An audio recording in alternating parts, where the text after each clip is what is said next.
doing? Not a thing. You know, it's getting me down eating in these hamburger joints. One thing you gotta learn, eat where the truck drivers eat. You know the right spot. Say, I saw a funny thing up the road just now. Good-looking dame sitting in a car all alone. Yeah, what was she doing? That's just it. She wasn't doing nothing, just sitting there. I got a rule about women. If they ain't breaking the law, let them alone.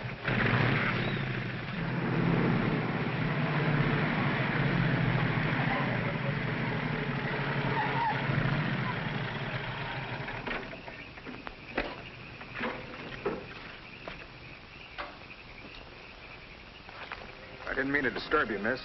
Just wanted to be sure everything was okay.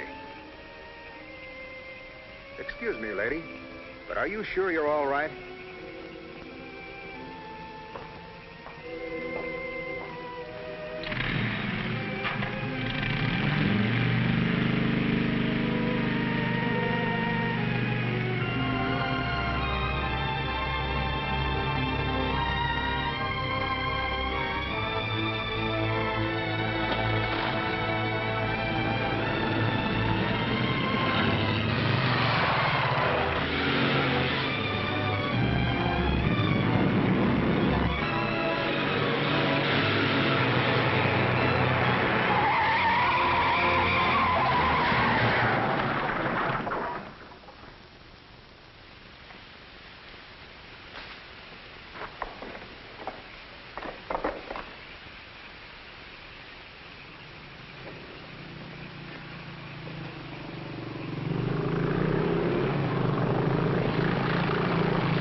How is she?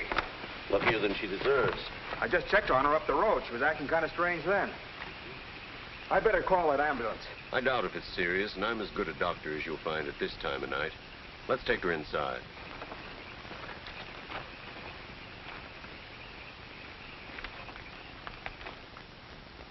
Well, no bones broken. Bruises, that's all. I think you better rest here for the night. I'm a little surprised. You're a beautiful young woman. You've been in an accident. You haven't asked for a mirror. Perhaps that fits with the way you were driving tonight. Perhaps you find the idea of living not very attractive. Is that any of your business, Doctor? As a matter of fact, it is my business. I happen to be a psychiatrist. I don't need a psychiatrist. You won't mind if I disagree with you. Here's a beautiful young woman, apparently well-to-do, apparently in good physical condition, who just doesn't care what happens to her. This is interesting. Not altogether unusual, but interesting. Of course, there are the obvious deductions. It's my life, Doctor, and I prefer to run it myself. And you don't want anyone to see inside it. Perhaps you don't even want to take a look yourself. Many women haven't the courage to face themselves, so they look for escape in one excitement after another. Half my patients are like that. But I'm not one of your patients. If you tell me how much I owe you, I'll be going back to town now. Very well. I'll drive you to the station.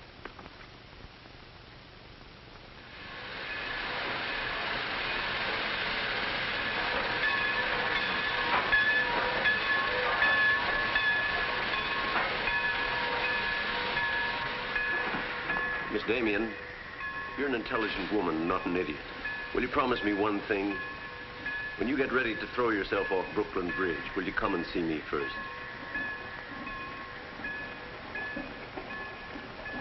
Goodbye, Doctor.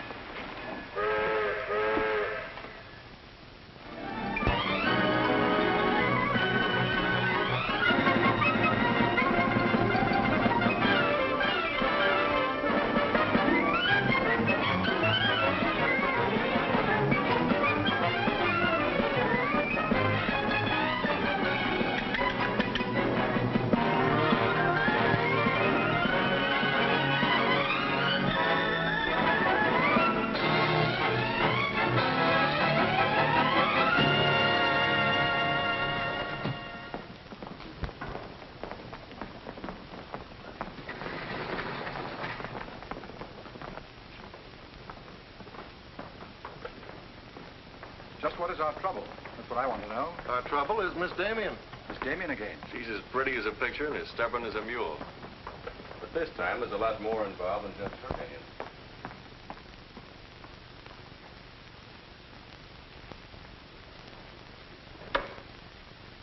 Come in, Miss Damien. We were just ripping you up back a little bit. So I gathered. There's nothing personal. It's about Mr. Cortland. Cortland. Oh, yes. He runs a jewelry store. He owns Cortland and Company. London, Paris, Fifth Avenue. You may remember him as one of our biggest advertisers. Oh, what Shirley wants to say. I know what Shirley wants to say. I always know what Shirley wants to say. He wants to know why I killed the art layout on Mr. Cortland's famous jewels. And I understand the April number goes to press without it. That's right. In the first place, it's no art layout. It's a press agent's dream. But the result is we stand a good chance of losing the Cortland account. Now, am I running my department or am I not? I haven't said anything, Miss Damien. Well, I had a talk with Cortland. He was decidedly acid about it. I'm not interested in Cortland. But if this magazine is going to submit to advertisers' blackmail, I'd like to know about it. Now, please, Miss Damien. If that's the policy, Mr. Cranish, you better get someone else to take my place. Please, Miss Damien, just a moment. Gentlemen, if you don't mind, I'll talk to you later. I thought I should bring this to your attention. You can't blame us for trying, Mr. No, of course not. No harm done, gentlemen. Madeline, you've got yourself all worked up. Come sit down. I'll get you a drink. No, thanks. I don't want one. No? What is this private blackmail of yours? Threatening to quit in order to win an argument. Oh, I'd just as soon quit. I mean it. Now, tell me, what's happened? You're all wound up. What's bothering Oh, you? nothing's bothering me. You know I don't want you to quit. I won't go into my personal feelings, but you are the best art editor we've ever had. How's the insomnia? Oh, I found some new sleeping pills. Red ones this time. Red pills to put you to sleep. White pills to wake you up. Doesn't sound very sensible, my dear. What are you doing this evening? Dining with Freddie Fancher. Oh, Freddie again. Oh, I couldn't get out of it, Victor. We're using some of his drawings next month. But it'll be the last time, I promise. Madeline, you're a bundle of lies. A very lovely bundle. Beautifully tied together. I'm trying to be honest, but you won't believe me, will you? No, my dear. Because I don't really think you believe yourself.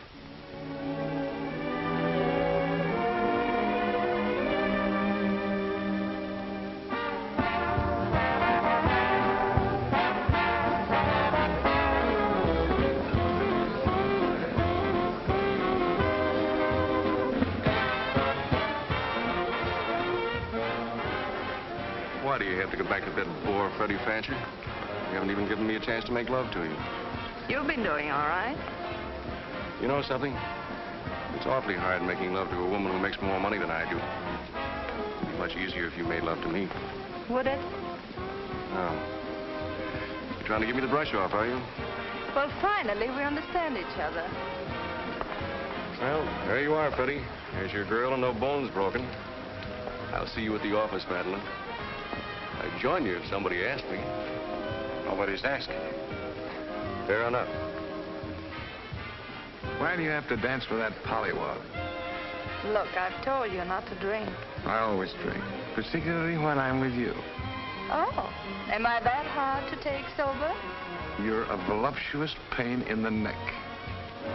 I'm going home. You're not going to walk out on me. Come on, be yourself. I've told you I'm going to leave early. But you can't leave me just sitting here in the snow. I'm mad about you. In my own foul way. Good night, Freddie.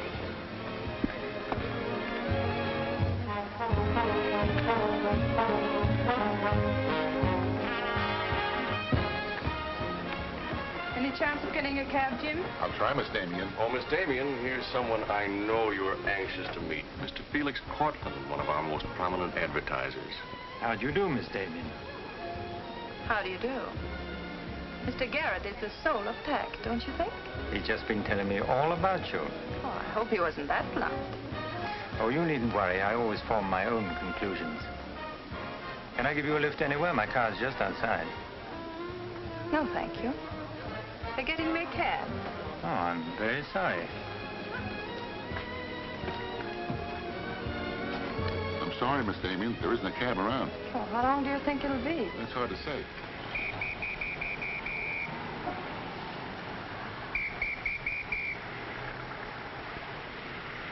Are you sure you don't want a lift? Well, there doesn't seem to be any alternative.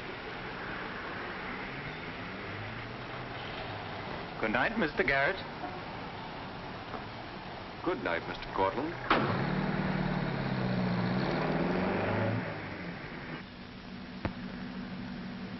I wasn't very polite, was I? Neither was Garrett, for that matter. Oh, he always enjoys uncomfortable situations.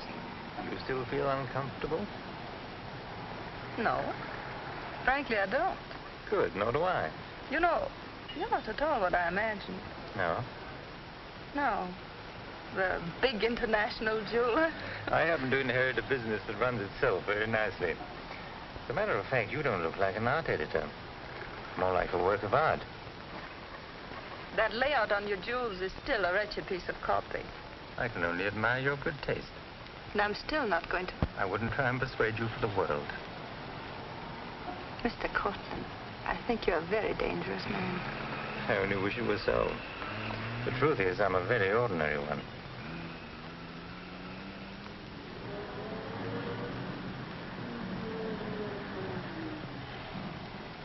Oh, I'm sorry. I forgot to give you my address. It's my fault. I forgot to ask you. Won't you come in for a minute? No, I don't think so. Oh, but you really must see those jewels you've been insulting. They're much handsomer than the photographs. I'll need you in about 15 minutes. But I said I wasn't coming in. Oh, yes, so you did.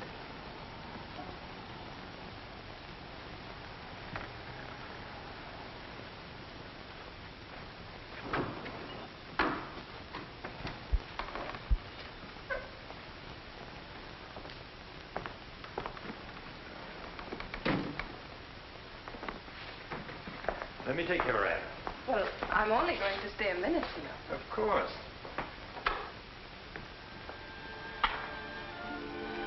What a wonderful room. I've had this place a long time. In fact, I'm pretty disgustingly rich. Don't you find that rather pleasant? Oh, it's not so hard to take once you get the hang of it. I think I know all the troubles that come with money. And all the pleasures. Well, have you got me all figured out? Only what I see here. Good books, fine pictures. Wonder if you ever look at them. Oh, but I do. I'm a lonely bachelor, and I spend hours here all by myself poring over old manuscripts. You don't expect me to believe that, do you? Didn't my father paint that? Was Stephen Damien your father? Uh-huh. That's very interesting. Is it? I remember when he came here to paint that picture of my mother. Everybody was fascinated by him, especially Mother. Father ended by chasing him out of the house. I'm afraid that's the way it usually ended. My father was very much in love with life. That's a Hungarian custom, isn't it? Not exclusively Hungarian. Weren't you going to show me your jewels? Oh, yes, of course. I'd quite forgotten. That's the reason we came in here, wasn't it?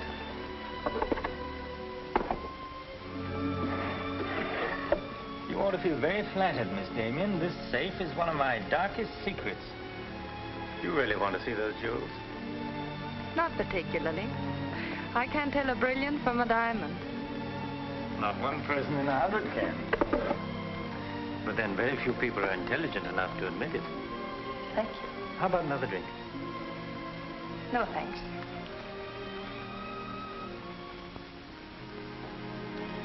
You know, you need relaxing. Lots of relaxing. I can hear your nerves snapping like rubber bands. I'm not nervous at all, see? You're a very curious mixture. A highly moral voice. That's not me, that's my mind. A man's mind, I'd say. Why not? I do a man's work. And desperate eyes. Eyes full of shadows. Insomnia does that. Does it?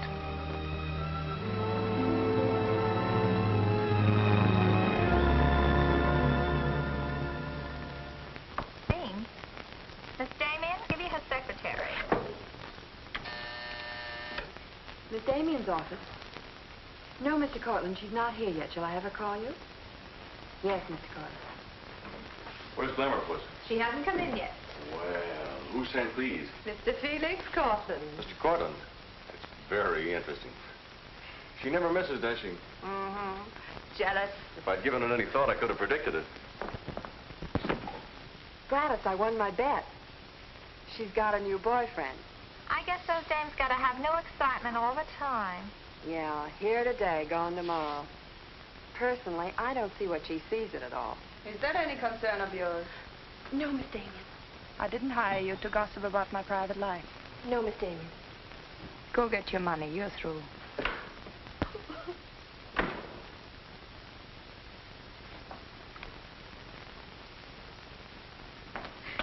Damien, come in yet? What's the matter, sweetheart? Miss Damien fired me. Fired you? What for? He heard me talking about Mr. Cortland. Cortland, eh? Don't you worry, baby. I'll fix that. I understand you fired June. That's right. What's the idea? I don't like people to gossip about me. You don't, eh? No, I don't. Well, it's pretty late to be thinking about a thing like that, and it's a rotten trick to take it out on your secretary. Get out of here. You don't think your life is a secret, do you?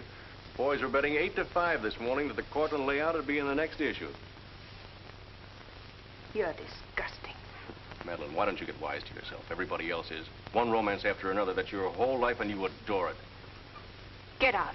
You try to dress it up with pretty words, but you don't fool anybody. They know what you are, and you'll never change. Get out! You don't care because it's too much fun.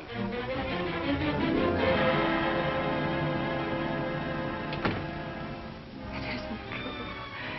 It isn't true. It isn't true!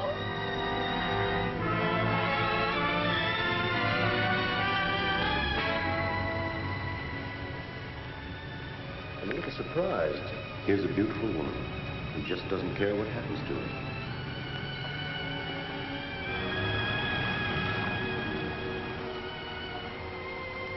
Many women haven't the courage to face themselves, so they look for escape in one excitement after another.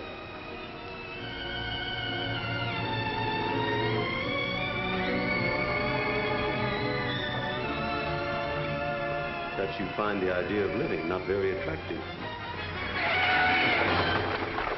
Lady, if you want to kill yourself, why don't you try the fridge?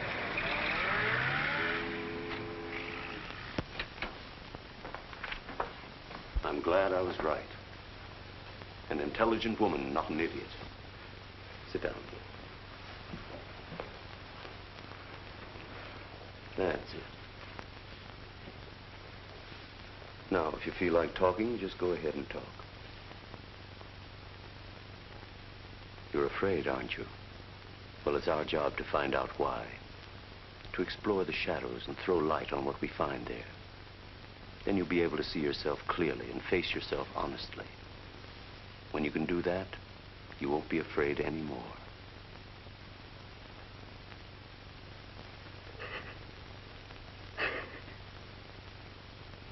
I was living with my father.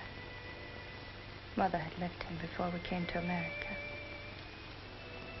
I was 10. And to me, the way he lived seemed romantic and wonderful. He was a successful painter, and women adored him. He went his own way and did what he pleased. Just as you've been trying to do? I suppose so. But why? Did it make him so very happy? Oh, I was certain he was the happiest man in the world.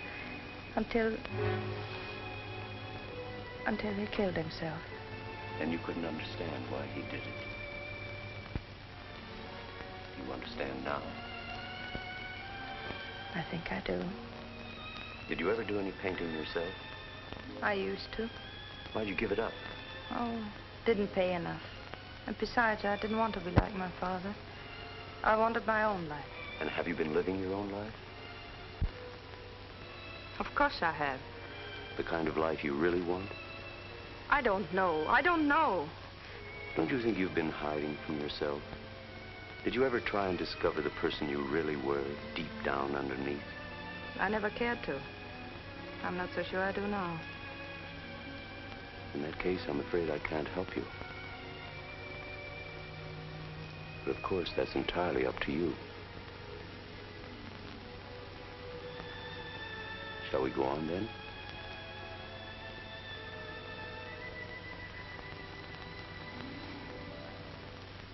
I was doing what I wanted to do. Paying my own way and making my own rules. Nobody was hurt. Nobody but yourself. And it didn't really make you happy, did it? Wasn't that because down underneath you knew there was something missing? Something important? I suppose so. That would worry you, wouldn't it? And then you would drug yourself with the excitement of more excitement. Oh, I know the pattern, Miss Damien. You're suffering from a disease of the times.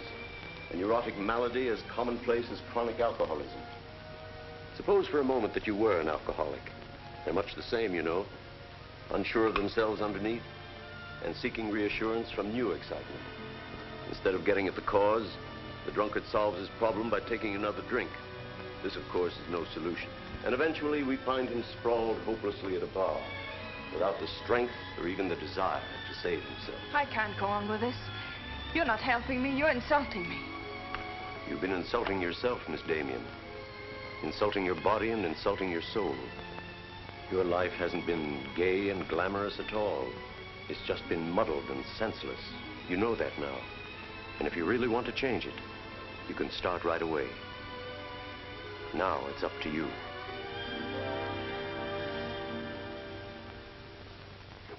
You can have my apartment, Ethel. The rent's paid till the end of the month. Darling, I feel like a vulture, wheeling over your head.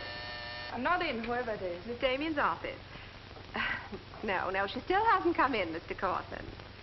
Well, I don't know exactly. Later in the day, Did he hang up? Yes. Good. Let me call him back, darling. You may be sorry later. Everything in this file returned without comment. This I would ask to see more of their work, and these you may be able to use. But you haven't given me your new address. I'm not giving it to anyone. Hello, Madeline. Beautiful, would you mind popping out for a minute? That's just 60 seconds. You better talk fast. Madeline, I'm on a jam. I've got to raise some money. I need about $5,000. What do you expect me to do about it? Well, I thought you might talk to Cortland. I'm sure he'd let you have it if you ask him nicely. You're really quite a rat, aren't you? Look, Madeline, I'm in debt up to here. I only make $100 a week, and you know I can't live on that. $5,000 doesn't mean a thing to Cortland. You better get out of here before I lose my temper. You're forcing me to say things that I don't want to say, but if you're going to act cold and virtuous about it, you'll hear them. Suppose I tell Cranish. Tell him what? About Cortland. You know, you've got a very nice job here, but you won't have it very long if I tell Cranish. I don't want to tell him, but... What's so funny? As a blackmailer, you are pitiful. Go on, tell him. Tell him what a rat I am, and you are, and he is. Go on, use my phone if you want, and my desk, and my office. I'm through with all of them.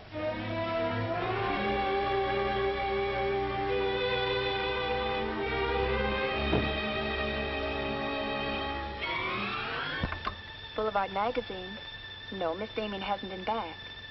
Just a moment, please. I'm sorry, she doesn't work here anymore. You might try at her home. Waldorf Apartments. Waldorf Apartments? Miss Damien? Oh, no, she gave up her apartment. Why don't you try the post office? Dahlgren? Dalton? Dalton? Damien. Herr Richard Caleb, 137 West 50th Street. Well, I've nothing to do except that Miss Damien has taken my advice as a doctor. She'd been living in an area of infection, and she's removed herself from it. I take it you consider me part of the general contamination. Now, you've come here for information, not diagnosis. I usually charge a fee for insulting people. I'm willing to pay for data of any kind. Yes, I gathered that. But I have nothing for sale. I suppose you're being very ethical, but I'd like to talk to Madeline. In your presence, if you wish. Miss Damien is living under a different name in a different world. She told me to tell you, if you inquired, that she was busy growing a new soul. Now, would you please keep off the grass? Goodbye, Mr. Cortland. Goodbye, Doctor. Doesn't it ever worry you, playing the almighty in this fashion? Not particularly. I'm used to it.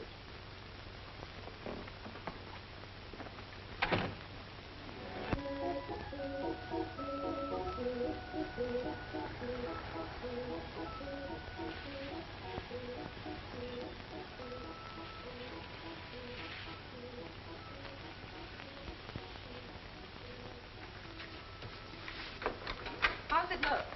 It's better than torn wallpaper. So you think I've talent, then? You'll do better after you get the hang of it. I only hope the new tenant will like it. Well, he seems awful particular. He's a floor walker at Macy's. Oh, well, you can always give it back to me. He'll never sell it, you know. Take my advice and try something more cheerful. You know, like flowers and butterflies. I'll do that. Thank you, Mrs. Geiger.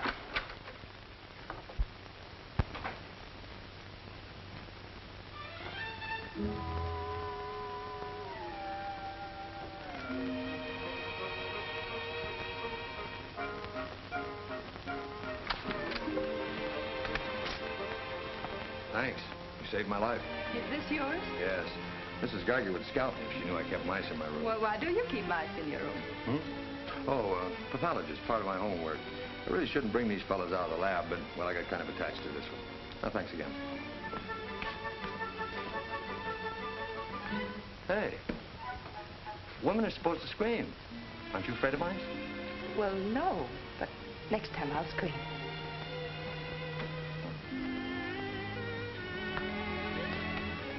Good afternoon, Miss Green. Hello, how's the work going? Oh, all right, I think. Yes.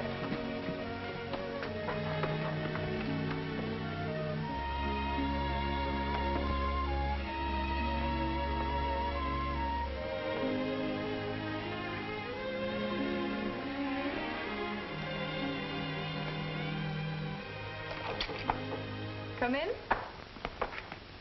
Hello. Hello. Say, you're an artist, aren't you? Well, I don't know. Oh, Mrs. Geiger said yesterday that you were. She's an authority if I ever saw one.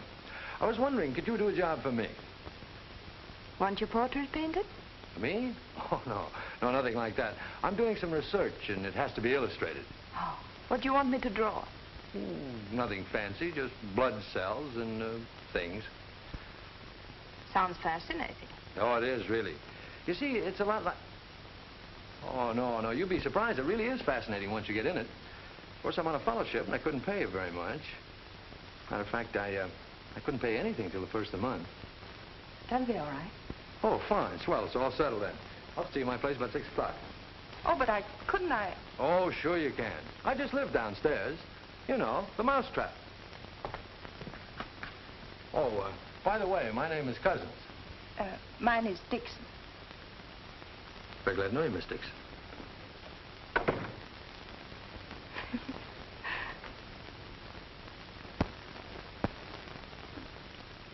Just what am I drawing? Am I allowed to find out? Sure. Effective anti-reticular serum on cell tissue. That's all I wanted to know. Oh, say, that's quite good. I'll take it to the lab with me in the morning. Just about ready for the next one. Do you realize it's 12 o'clock? Oh? I haven't had my dinner yet, and you haven't either. Oh, gosh, I'm sorry, but well, I got so wound up on this. So did I, but now I'm hungry. Well, tell you what let's do. We'll go out and eat. That's a brilliant idea. I'll get your coat.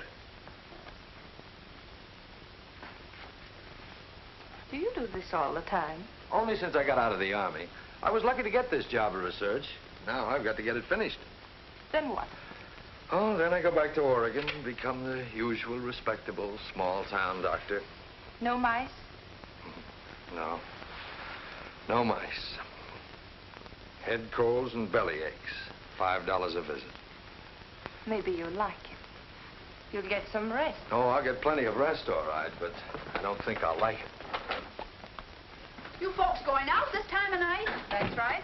We're meeting a few friends at the Busy Bee cafeteria. We don't want to miss the floor show. We'll have to hurry.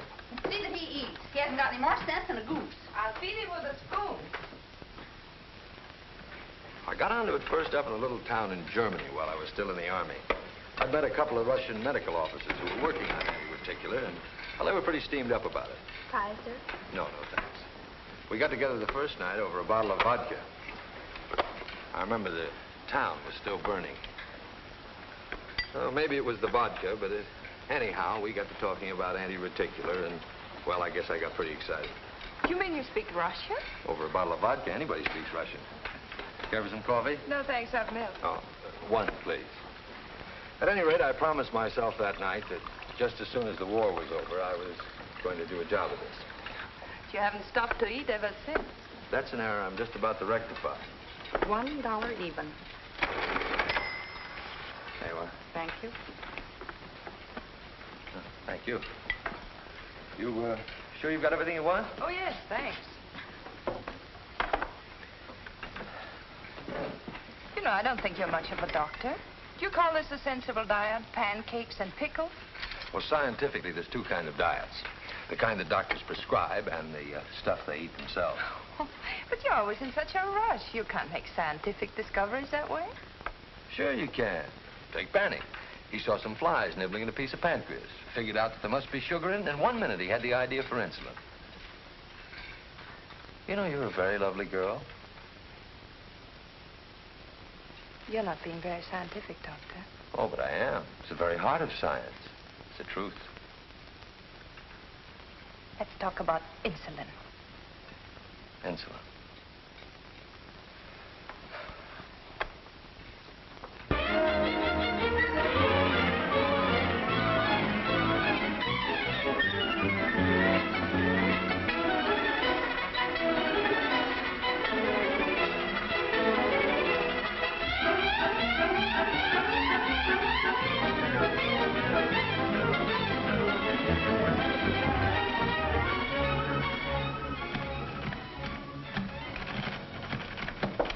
Come in. Hello. Hello. Say, did you buy these new manuscript covers? Yes, are they all right? Oh, sure, they're fine. How much they cost? Oh, nothing at all. Something like 20 cents. Oh, nothing at all, huh? You know, you can buy a pair of good mice for 20 cents? David, I have some wonderful news. I just sold a picture. No fooling. Who bought it? The floor walker downstairs. He said it's almost as good as a photograph. Well, the man has great taste. Oh, I think it's wonderful. I'm proud of you. And I'm a little proud of myself, too. David Cousins on anti-reticular. Oh, David, it looks fine. It's important, isn't it? I mean, not just to you, but really important. Well, it won't cure all the ills of man or beast, but... Yes, I think it may be important. And I also think that I better hand it in before I start changing it again. Like to come along? Oh, could I? Well, sure, why not? I think you've been drawing blood cells long enough. It's time now for you to meet one of them face to face.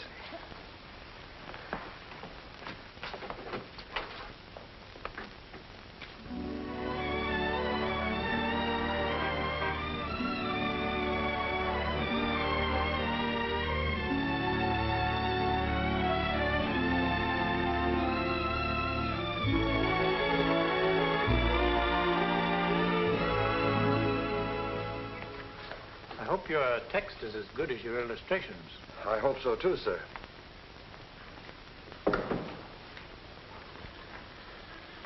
Well, that's that. You didn't tell him they were your drawings, did you? I didn't tell him they weren't. Come on, I'll show you my lab. Coffee. I wouldn't try and drink it if I were you. Assistant pathologist.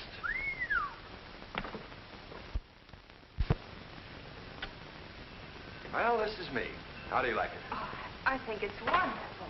But how do you find anything in this place? Been here for 6 months and I haven't lost anything yet. Doesn't matter anyway. If the boss okays my research, I'll be out of here in a week. Back to Oregon? Yes, back to Oregon. All that way just to make a living. Is it as bad as all that? Oh, what's the use in kidding, Madeline? I'm so much in love with you, I can't see straight. I haven't done any work in here for days. I just sit around waiting until I can see you. I know. Because that's just what I do. Wait to see you. Darling.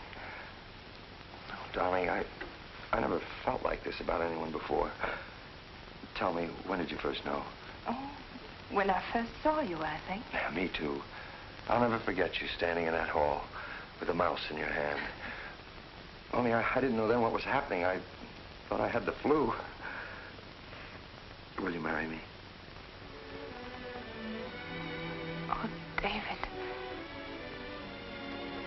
Well, will you? We don't know each other. I mean, you don't know me. Oh, but I do. Of course I know you. Now, what do you want to know about me? David Cousins, M.D., University of Oregon, Captain Medical Corps Reserve, young, healthy, and very much in love. Will you marry me? Oh, please don't ask me now. Well, I've got to ask you now. I want to marry you now. Please give me time, David. I'm all mixed up. I'd like to go home now. All right.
You haven't answered a rather important question I asked you. I can't say no, because I wouldn't mean it. Darling.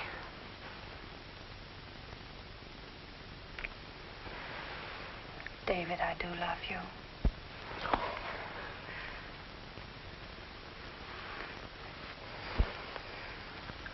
Good night, darling. Good night.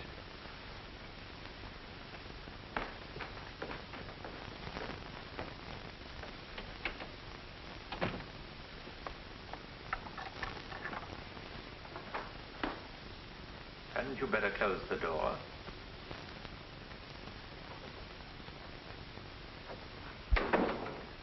A gentleman I hired provided me with your new address and the proper keys. Suppose someone had seen you.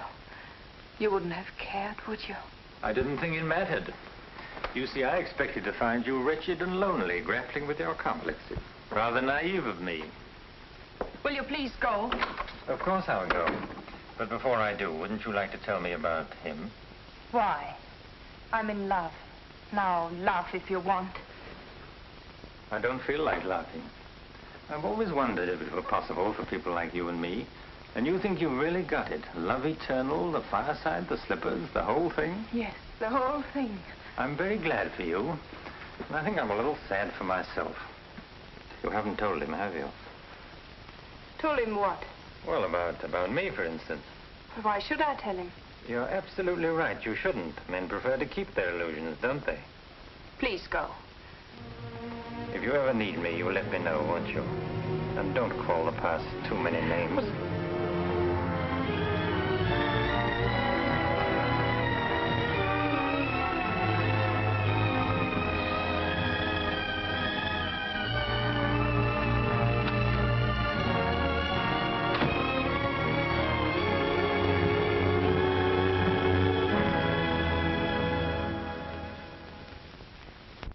What you say. I'm going to marry him just as soon as it can be arranged. You want to run away from your problem? I'm not running away. How you know? You're looking for security from someone else instead of building it within yourself. But I love him. I can't talk to you if you don't believe me. Falling in love doesn't cure everything overnight. What do you mean? Let's be honest. There's a side of you that hasn't fully changed. Isn't that true? That is true, isn't it?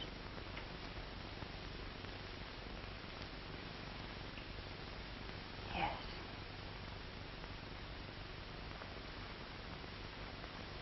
Have you still not told David about yourself?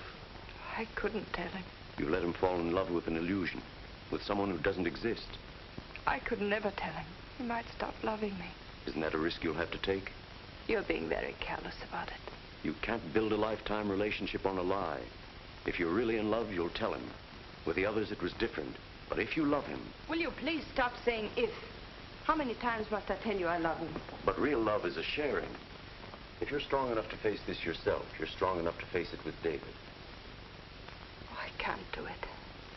I can't risk the only happiness I've ever had. That's up to you, Miss Damien.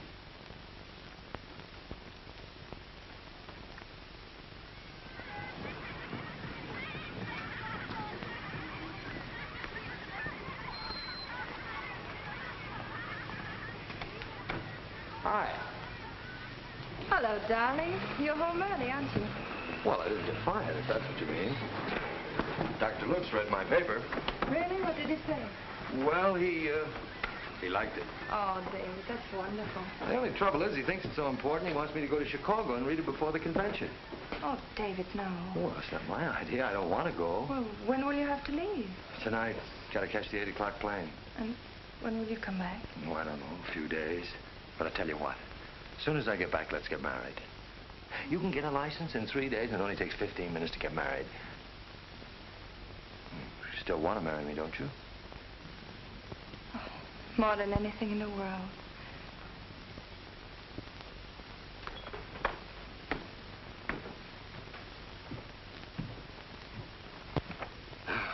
You know, I'm going to feel kind of silly at that convention. Of course, it's a great honor and all that, but you realize that I'll be talking before some of the biggest men in the field? What's the matter, darling? Nothing.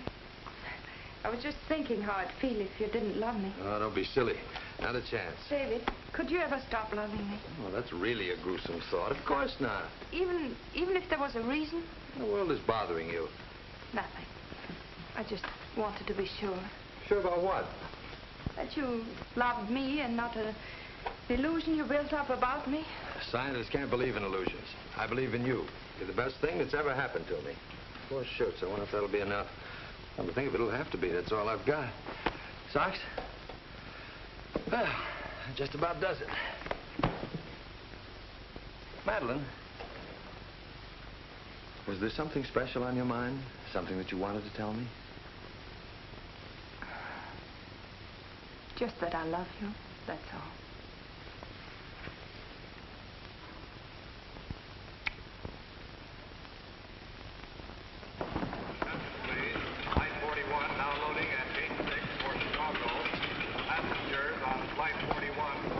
Write me every day? Every day. Hope you miss me. Hope you suffer like a maniac. I will, I promise. Oh, gosh, I hate to leave you. You know, I'm going to be jealous. Jealous of what? Oh, I don't know. Nobody, everybody. Just jealous. Darling, I belong to you, don't you know that? I'm only alive because you love me. We'll be married the minute I get back. Well, look who's here. If it isn't Madeline. How are you? It's been a long time.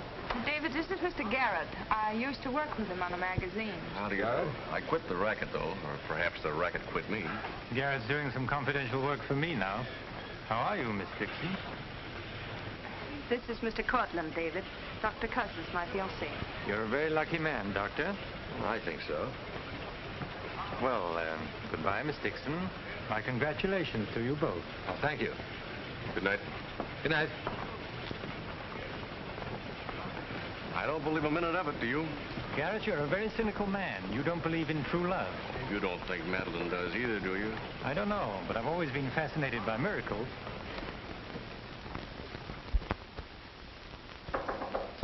Come in. Telegram for you, Miss Dixon. I thought I'd bring it up myself. I thought it might be important. The news? He won't be back till Friday.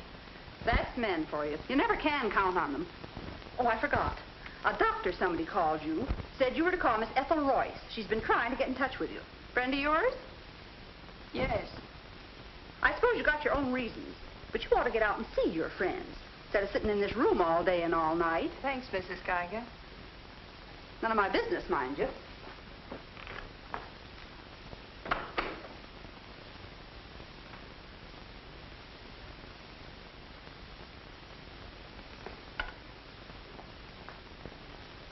Ethel, this is Madeline. Madeline. Darling, but this is really a voice from the dead. I pestered that doctor of yours for hours. I just have to talk to you. Well, what about? Well, you remember that art supplement, the one you started? Well, I do need your help, dear. I'm in an awful mess.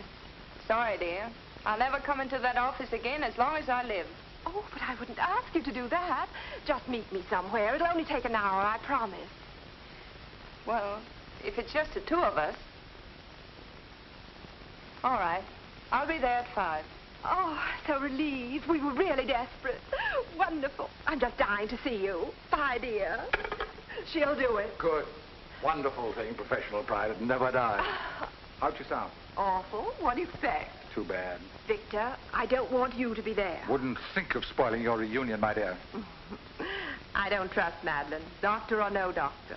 Nor you either, my sweet.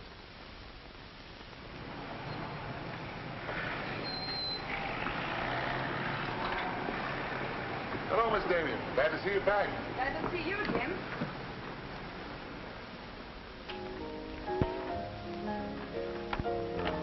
Hello, Luigi. Is Miss Royce here? She just came in, Miss Damien. We missed you, Miss Damien. Have you been away? No, but it's nice to be back just the same. Hello, Ethel. Darling, you look wonderful. A little pale, but so interesting. You know, I can't stay very long. Oh, I understand, dear. We'll get right to work.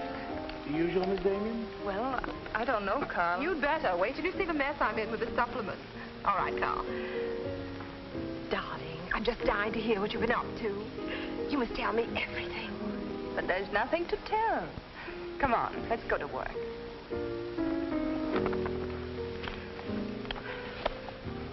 You're just marvelous, my dear. You made the whole project seem utterly simple and practical.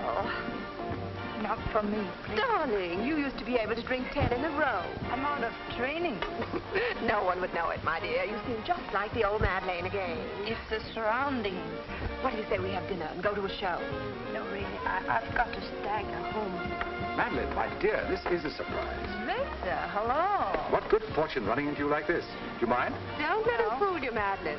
He heard me making the date with you. It's true, but I'll deny it. Frankly, I wanted to have a look at you. You look very dashing for a hermit. Thank you. We've all missed you desperately, haven't we, Ethel? As though our little hearts would break.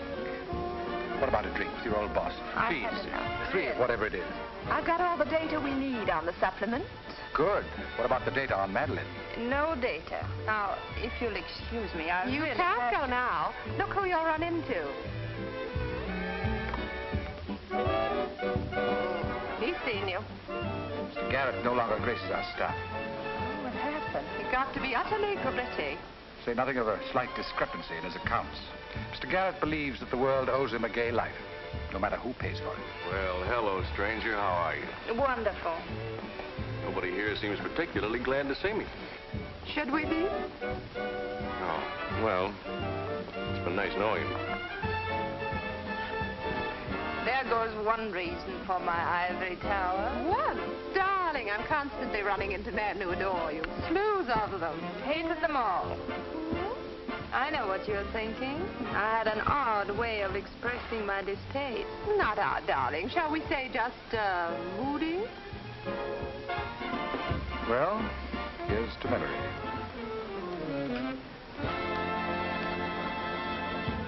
May I speak to Mr. Cortland, please? Just a moment, sir.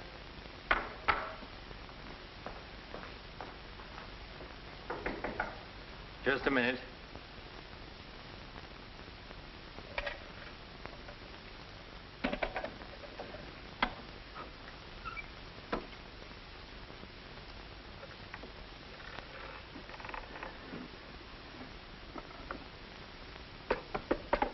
Come in. Mr. Garrett on the phone, sir. All right. Hello, Garrett. I have some interesting news. Do you know who's here? Madeline. How considerate of you to call. By the way, I've just been through the stones in my safe, and one's missing. The stone's not terribly important, but you're the only person who knows about my safe, and the fact is you did have my keys for quite a while yesterday. What are you getting at? Only that I don't like thieves. But you're being ridiculous. Let me come over and talk about it. There's nothing to talk about. I'm taking it up with the police. But, Cortland, you can't do that.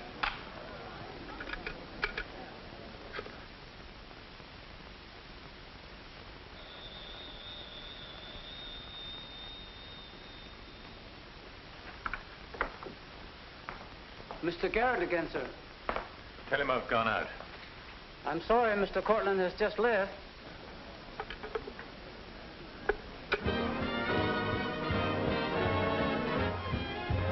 Are you all right, darling? Of course I am. You're not going to disappear again. Oh, yes. Back to my treetop.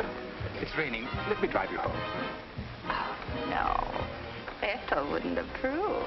Good luck, my dear, on your treetop. Bye, darling. Well? Let's face it, she's a changed woman. She'll never change, darling.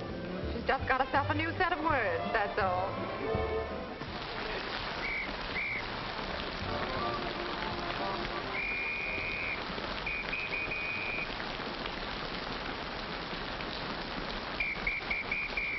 Madeline. Hop in. No, thanks. I'm waiting for a cab. Don't be silly. There are no cabs. You'll get drenched. Please. I'll drop you off. I'm going home alone. Come on, in you get.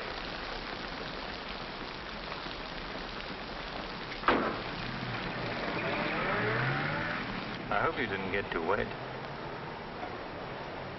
Your concern is touching. Quite a coincidence finding you in the rain. Is it? I can't lie to you, especially when there's no point to it. I was informed you were playing hooky. You're detestable. I'm really not detestable at all. I happen to be very fond of beauty, which shouldn't be a crime in your eyes. Please, no debates. I'm a little dizzy. A good dinner will soon take care of that. Why do you always hound me? You know I despise you and everything you stand for. There's always a chance I may be able to improve your opinion and your manners. I'm sleepy. You know you're very lovely. Please don't bother. I'm not listening.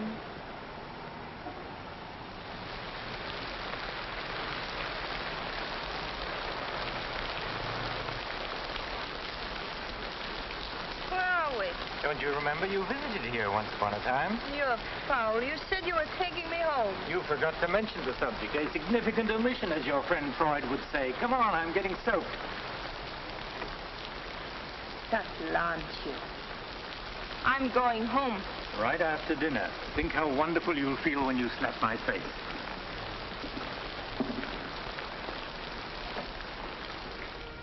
That'll take the chill out of your bones and maybe even your heart. Still cold? Oh, no. It's quite warm in here. Cigarette? Thanks. Very warm. Light? No, I'm not really detestable, am I?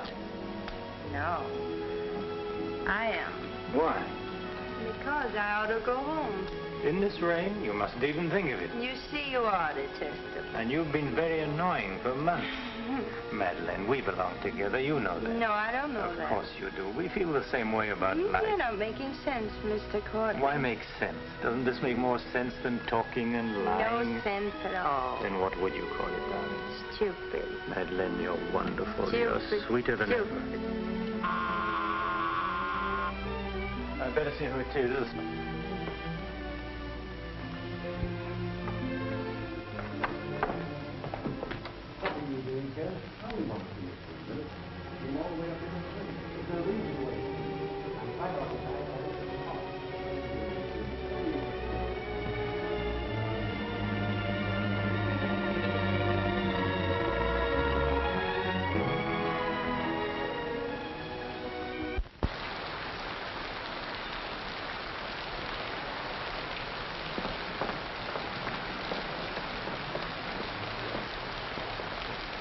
But I tell you, I'm going to raise the money. I'll pay you, honestly. I don't like dealing with thieves. That's a job for the police. You swear out a warrant, you'll never get a dime. Look, I didn't sell it. I just had to have some money temporarily. Here's the pawn ticket. I'm not interested in pawn tickets. Good night, But, Gary. Carter, you've got to give me a chance. I said good night.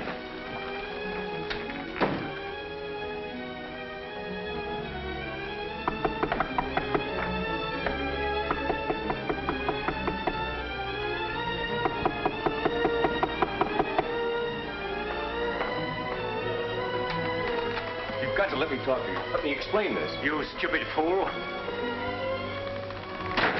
have the stone back. I'll get it to you. I promise I will. All I need is a little more time, just a couple of weeks. What are you doing? Phoning the police. You can't do that. I'm not going to let you ruin me.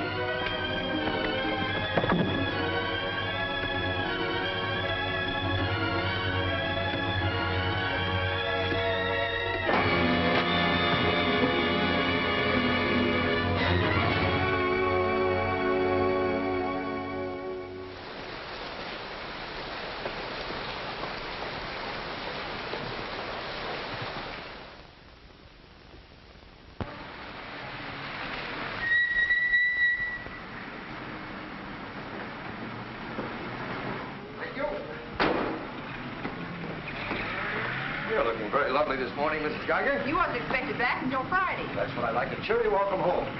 Miss Dixon upstairs? I haven't seen her this morning. Who is it?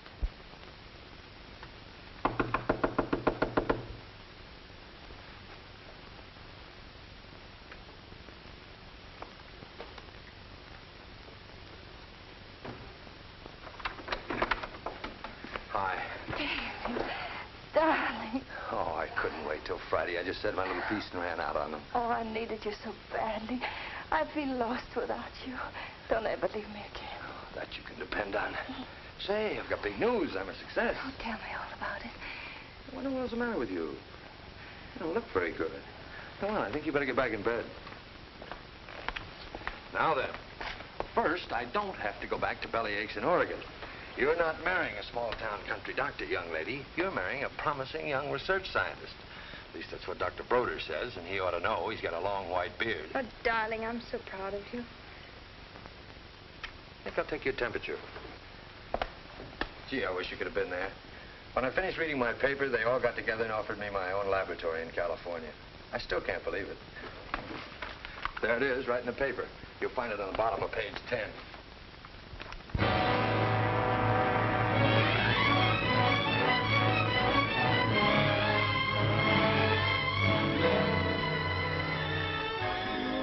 He makes you feel that you're really important. You know what he said to...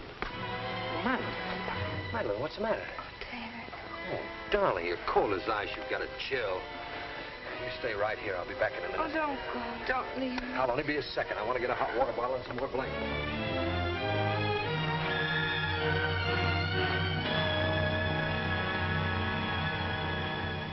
Miss Madeline Dixon at home? I don't know. Friends of hers? We're from police headquarters. Where's the room? Upstairs. What do you want to see Miss Dixon about? We'll tell her. Well, perhaps you'd better tell me first. Miss Dixon isn't well. Who are you? He's a doctor. He lives here. If it isn't important, I suggest you come back tomorrow. It's important. Could you get some extra blankets and a hot water bottle, please? You a friend of Miss Dixon's? Yes, why? Just asking. Well, what is it, an accident or something? I wouldn't call it an accident. Well, we should cut out this mystery and tell me what it's all about. Okay, Doc, take it easy. Madeline, these men are from the police. They want to... We'll take over from here, Doc. I'm Sergeant Patelli. This is Sergeant Beitler. You're a friend of Felix Cortland's, weren't you? Matter of fact, you were with him last night. No, I wasn't. Did you see Mr. Cortland any time yesterday? No, I didn't. Now, look, Miss Damien, we wouldn't be here asking questions unless we already knew most of the answers. Oh, wait a minute. Her name's not Damien. I think you've got the wrong party. I think maybe you've got the wrong party, Doc. Her name happens to be Damien. This happens to be a case of murder. Take a look at that newspaper. I want to know what's going on in here. This is my house, and I've got to know. Sorry, madam. We'll talk to you later. As long as I've been here, there's never been police Take in her this and see house. what you can find out. lady. Come along. Now, Miss Damien, tell us what happened last night. What time did you leave Cortland's house? Oh, Dave. You and this guy, Cortland, were pretty sweet on each other, isn't that right? Oh, but it isn't. It isn't true. Now, according to the chauffeur, you got to Cortland's house at 6:45. What time did you leave? Oh, but I didn't go into the house. I met him by accident. David, don't look at me like that. How long have you known Miss Damien, Doc? Not very long, only a few months. Know that she was mixed up with this guy, Cortland? Oh, but it's a lie, David. It's a lie. Okay, so you didn't go into the house with Cortland? No, I didn't. He wanted me to come to the house, but I wouldn't do it. Oh, I didn't go into the house. I didn't, I tell you. Who you telling, me or the doc here? Did you get anything? She came in about 9. In a cab? No, she was walking in the rain. Landlady said she looked kind of wild-eyed. What about Cortland? He was here, all right. He visited her a couple of weeks ago. Get the date? Yeah, April 10th, around midnight. Anything else? The landlady thought that Cortland had a key to this place. She was kind of vague as to how he got it. I didn't give him a key. David, you can't believe that. I've got his key ring here. This one fits. He had a key, all right. But I didn't give it to him. Where are you going? Oh, David, don't leave me. I didn't kill him, I swear. I didn't kill him. Who cares whether you killed him or not?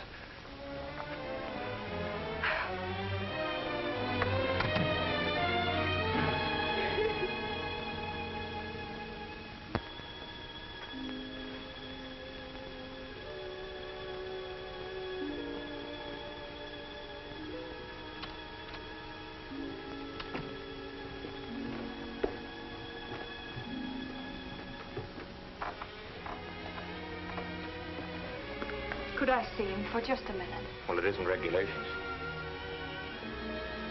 Okay, 60 seconds. David, please listen to me. You lied to me. You've always lied to me. But I'm not lying now. I didn't want to go with him. He said he'd drive me home. And he made love to you, didn't he? Oh, don't deny it. Of course he made love to you. He had a key to your room. I should have told you many things.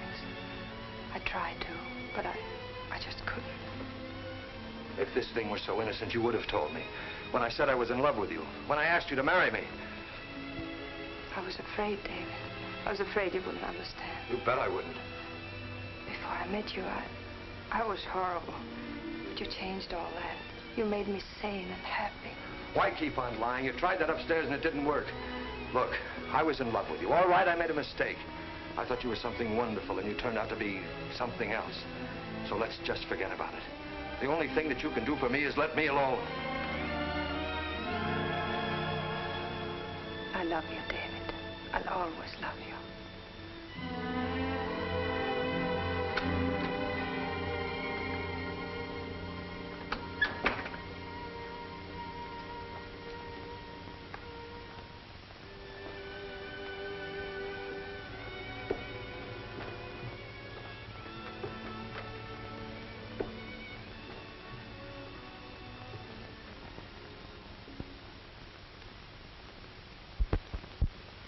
And so, ladies and gentlemen of the jury, the prosecution will prove beyond a shadow of a doubt that Madeline Damien is guilty of the premeditated murder of Felix Cortland.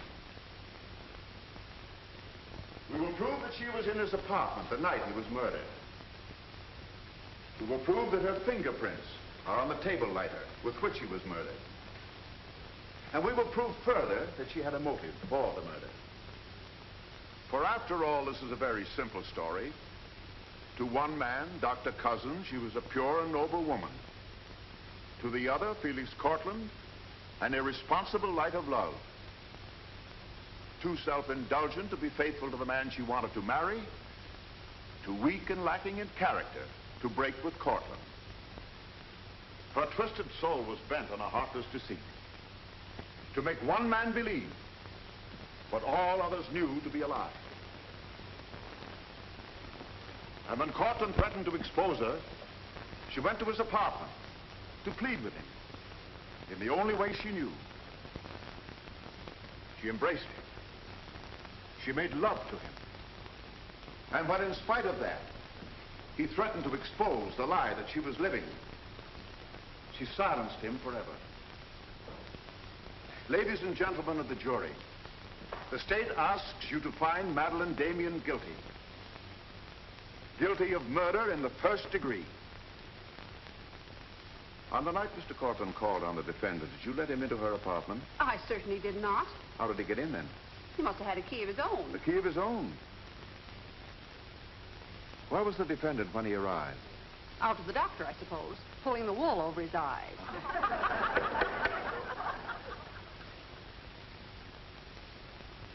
Thank you, Mrs. Geiger. Your witness, Mr. Mitchell. You've got to let me cross-examine her. No questions. Miss Damien, I can't defend you properly if you won't let me. We've got to put up a fight. Fight? What for? And now, Mr. Garrett, just what was the nature of the work you did for Mr. Cortland? Well, most of it was personal. Confidential secretary, I suppose you'd call it. And in that capacity, you were in a position to learn a great deal about his private life? Yes, of course.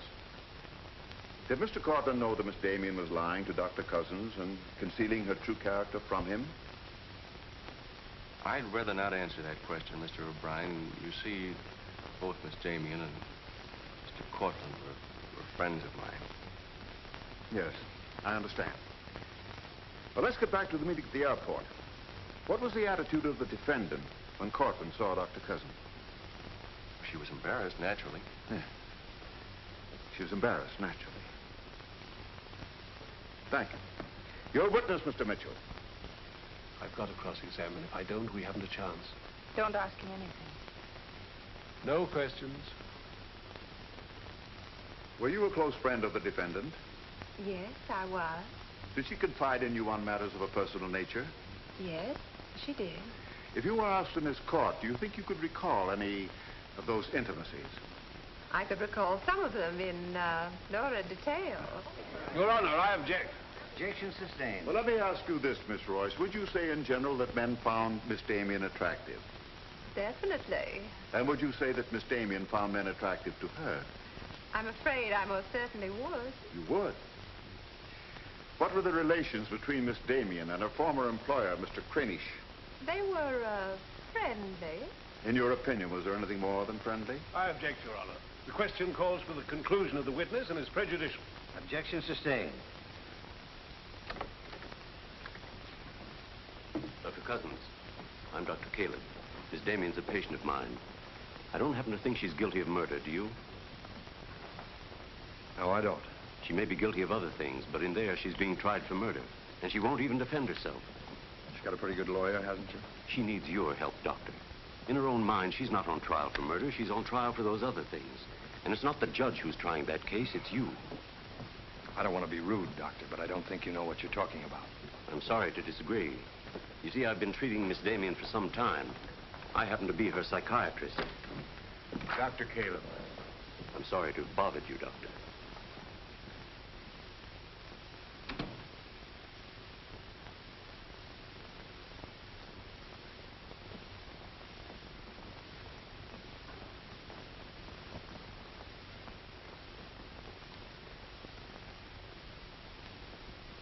Your name, please? Richard Caleb. You're a psychiatrist? I am. Miss Damien came to you as a patient? Yes.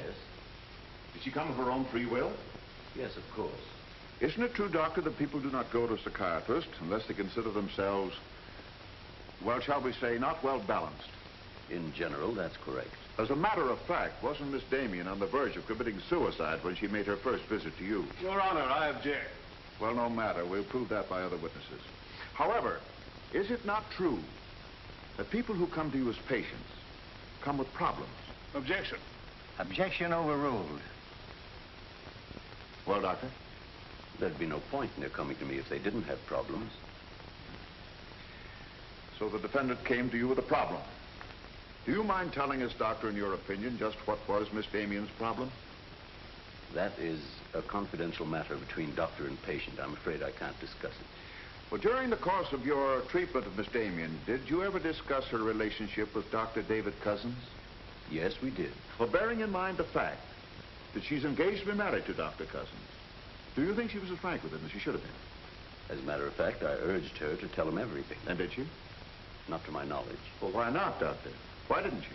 I'm afraid you'll have to ask Miss Damien about that. Did you ever meet Dr. Cousins? Yes, just a few minutes ago. Well, I'm sure you found him a reasonable, intelligent young man, and yet the defendant refused to confide in him. Having met Dr. Cousins, I think I can see why Miss Damien hesitated to confide in him. Do you mind telling us why? It's my impression that Dr. Cousins hasn't the capacity, either emotionally or intellectually, to understand a problem like Miss Damien's.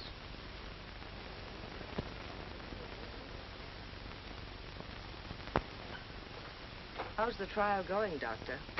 Not very well, I'm afraid. There's a Dr. Cousins in your office. Oh? You said you weren't expecting him. As a matter of fact, I was expecting him. Hello, Doctor. Sit down, relax. Tell me, is this a professional or a social call? Dr. Caleb, you said some pretty rough things about me this afternoon. Yes, I did, didn't I? I think I'm entitled to an explanation. So do I. As a matter of fact, I'm very glad you came over. I wanted to talk to you about Miss Damien. I'm not interested in Miss Damien. I'm glad to see you're still in love with her. And I'm not in love with her. All the better. Then we can approach the subject of Miss Damien as one scientist to another. You see, I'm interested in Miss Damien because she's a patient of mine. I believe I was well on the way to solving her problem. It would be most distressing to me if she were to die now for a crime she didn't commit. It would be as though you had lost one of your white mice, one that you had just inoculated. What's all this got to do with me? Only this, that when you testify tomorrow, you'll be asked to tell the truth. The whole truth. The whole truth about a human soul is a complicated proposition. Now, I'm not going to tell you anything about Miss Damien that you haven't already heard. But isn't it possible that you've picked up a few stray facts and added them up to a conclusion that's entirely wrong?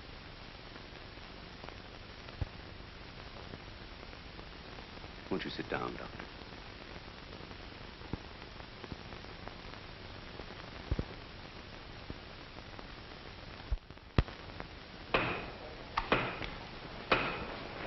Hear ye, hear ye, hear ye. The court is now in session. Call your next witness, Mr. O'Brien. Dr. Cousins, please. This'll be their last witness. You've got to let me put you on the stand. I tell you quite frankly, Miss Damien, if you won't testify, we haven't got a chance. Raise your right hand. You solemnly swear to tell the truth and the whole truth, nothing but the truth, so help you God? I do. Please be seated. Your name, please. David Cousins. Under what name did you know the defendant? Madeline Dixon. Did she ever tell you her true name? No, sir. Did she ever lie to you about her identity? Yes, sir. How long did she continue to lie to you? Till the morning the police came. Did she ever tell you about her relations with Cortland? No, she didn't. You proposed marriage to the defendant and she accepted you? Yes, sir. And still she didn't tell you about Cortland? No, sir. When did you first know of the true relationship between them? The same morning, the morning the police came. Oh, I see. Then from the moment you met her until the day she was taken into custody, you didn't know the truth about her character. I object, Your Honor. Mr. O'Brien, haven't you covered your point? Well, Your Honor, I'm merely trying to clarify for the jury the true nature of the defendant's motive. Proceed. Thank you. One more question, Dr. Cousins. If you had known the truth, would it have affected your love for the defendant? Your Honor, I must protest. Let him answer. Objection withdrawn. And now, Dr. Cousins, if you had known the truth, would it have affected your love for the defendant?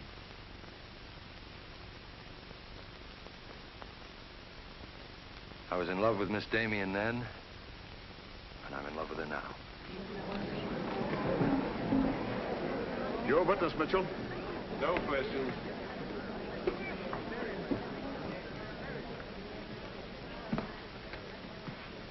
Did you really mean it? Yes, I really meant it. I can't believe it. Now will you let me put you on the stand?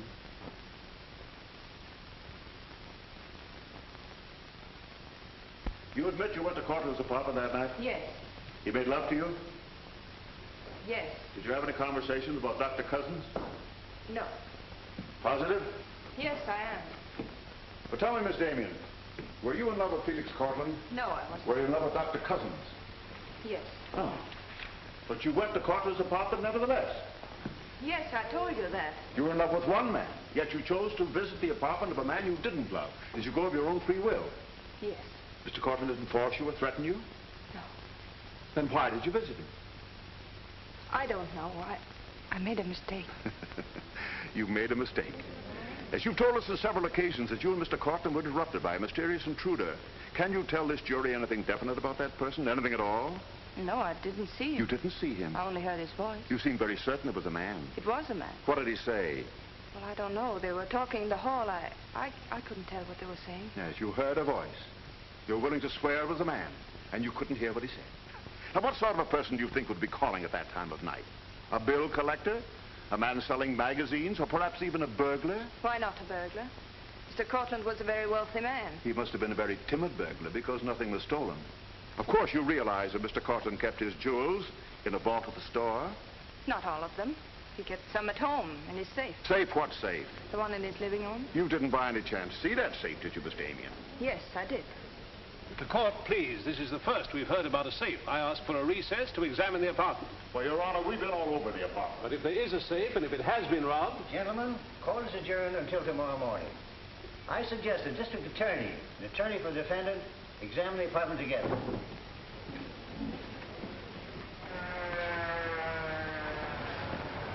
What about this safe, Mr. O'Brien? What safe? How about some pictures on the inside, Mr. O'Brien? You boys better wait outside. I may have a statement for you when I come out. Mr. O'Brien. Huh? Mind if I tag along? I don't know why you're sure. The fine witness you turned out to be. Couldn't help that, sir. All right, Garrett, where's the safe? Me, Mr. O'Brien? I don't know of any safe in here. I didn't think you did. If you want an unbiased opinion, I don't think there is a safe. Well, here's the learned counsel. Perhaps he knows. Where's the safe, Mitchell? My assistant's checking the location with Miss Damien. He'll be along in a minute. Oh, you're on a dead one. While we're waiting, maybe Mr. Garrett could tell us where the safe is. I've asked him, he doesn't know. I don't understand that, Mr. Garrett. You were very close to Cortland, weren't you? That's right. I'm sure if there was a safe in here, I would have known about it. At least I would have seen the key to it. The answer's very simple. There is no safe. What did you find out? I got the dope on it, Mr. Mitchell. Splendid. It's over here in this bookcase. You were wrong for once, Mr. O'Brien. Could be. What do you know about that? Have you got Cortland's keys? There they are. Thank you. That looks to me very much like a safe, Mr. O'Brien. Yes, it does, doesn't it? But not like a safe that's ever been robbed. I don't think a good burglar would leave those behind. I guess we're right back where we started from. Well, I've seen all I want. How about you, Mitchell? You win this round. Lock it up, sir. Yes, sir. See you in court, gentlemen. I'll give you a lift, Doctor. No, thanks.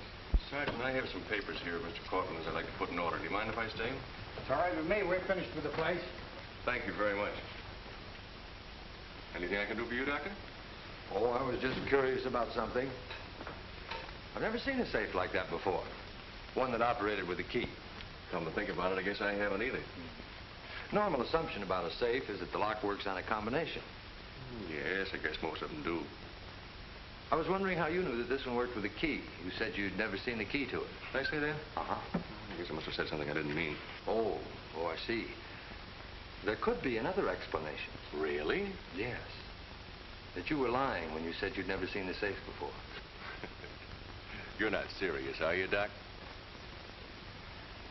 I'm a scientist, Mr. Garrett. When we get hold of an odd fact, we consider every possible explanation. We make some of our most important discoveries that way. Well, it must be fascinating work. Yes, it is. Suppose I had known about that safe, which I didn't. What would that prove? Frankly, nothing. But it does suggest a theory. You were very close to Cortland. You knew about the safe. Maybe the safe was robbed. Perhaps he found out about it. He was quarreling with a man in the hall the night he was killed. Maybe that man was you. That's a very interesting theory. Yes, isn't it? Well, as I said, I'm a scientist. When we hit on a theory like that, the next thing we do is to test it. That's all I'm doing. I see. Then you won't mind having a little talk with the police? Why, no. Why should I? Fingerprints. But then, of course, if you've never seen the safe before, you won't mind them checking it for yours. Oh, certainly not.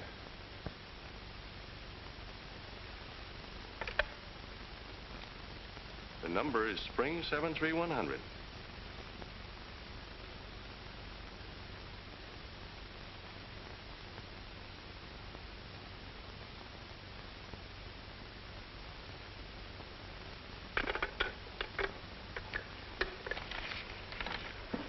Okay, Doc. No hard feelings. Don't you think this sort of thing is rather out of your line, though? I guess maybe you're right. Bye, Doctor. Goodbye.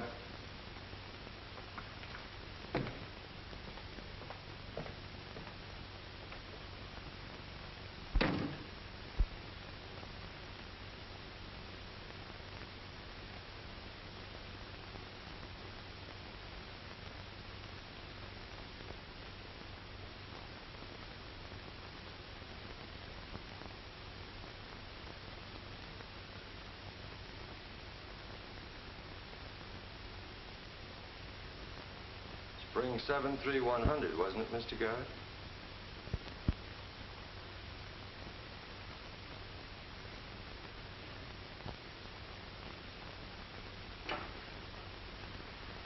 I guess maybe I underestimated you, Doctor.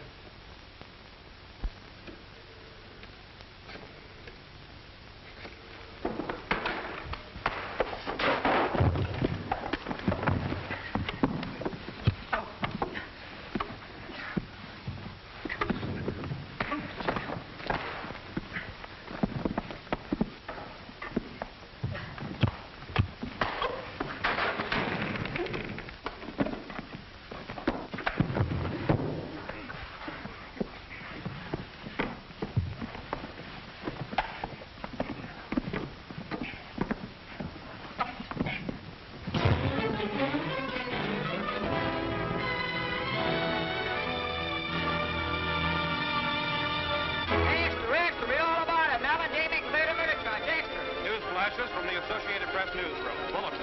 Madeline Damien has been exonerated of the murder of Felix Cortland. Full confession by an ex-employee, Jack Garrett, is in the hands of the district attorney. It was a trial marked by many surprises. Notably, the beautiful defendant's startling disclosure of the jewel vault hidden in the apartment of the late diamond importer. The beautiful Madeline Damien goes free, and Broadway is tipping its hat today to the young doctor who engaged the murderer in a battle royal. Mrs. Geiger, I've been looking for Miss Damien. Have you seen her? She's gone. She asked me to give you this. Gone? Well, where did she go? I couldn't get a word out of her, but I know she left the airport more than an hour ago.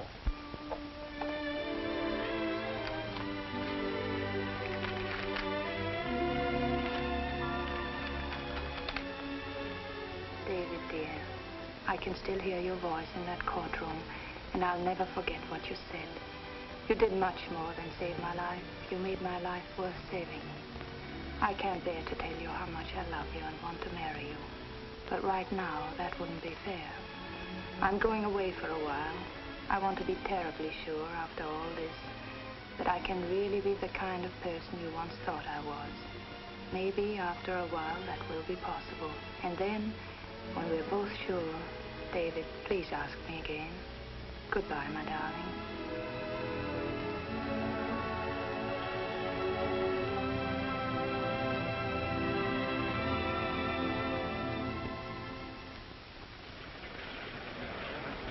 Passengers on Flight 41 boarding at Gate 6. Will you try and see him once in a while? Of course. You see, I want to be sure of myself. I'm sure of you. Are you really? After what you've been through, I'm very sure. All aboard, please. Goodbye. I still think you're making a mistake.